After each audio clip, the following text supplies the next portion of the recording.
Good morning, good afternoon, wherever you happen to be whenever you're listening to this. Where to start? 14 months ago, I did a rant about the upcoming general election.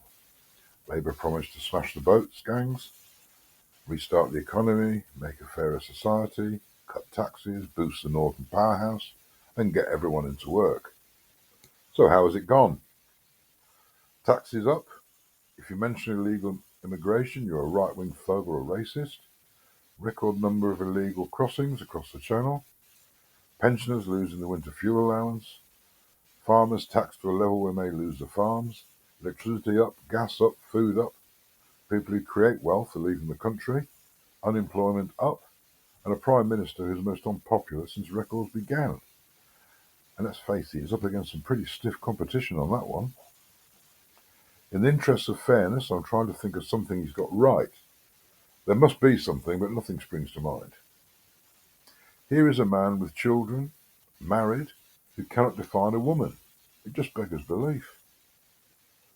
Mr. Starmer talks about free speech, but you can get arrested if you criticise the government, so I'd better be careful here.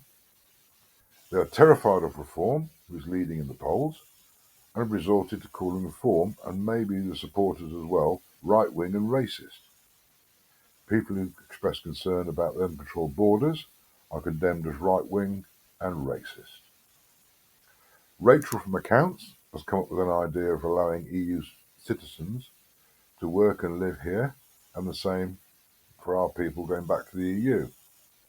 This is just a ploy to get us into the EU whether we like it or not, being as you can work in the EU, you just have to fill out a couple of forms. Digital ID. This is just about control. The British psyche is against ID cards. We always have been and we always will be. We have driving licenses, we have passports. These are all forms of ID, and apparently you've got to show them before you can get your digital ID anyway, so what's the point? Somebody once said to me, when you train a dog to heel, you reduce the links on the chain of the lead, one link at a time, and suddenly the dog is at heel without noticing. Maybe we need to think about that. Pensions have gone up and the triple lock is staying. Well done, something positive at last for the most vulnerable in society. But no increase in the personal allowance, so more pensioners have a small private pension, worked hard, saved up, done their bit, and now paying income tax.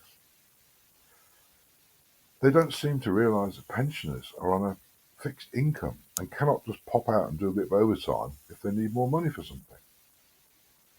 Now, in what appears to be sheer desperation, they are copying policies from Reform, which they called before racist. I am at a loss to know what to think Labour is about. All we hear is what they're going to do, but no apparent action. In interviews, the ministers stumble about looking for an answer. They've got a thumping great majority, but apparently no idea of how to use it or what to do with it. Finances are in a mess, government borrowing is up, and I can't see what she's done with the money. The Rwanda scheme was scrapped, and now they're looking at the same plan but with a different country. Illegal immigrants in hotels, while our homeless sleep in doorways. I could go on, but I think I will leave it there for today. Please like, share and comment, and do enjoy reading your thoughts. Good day to one and all, and I will speak to you again later.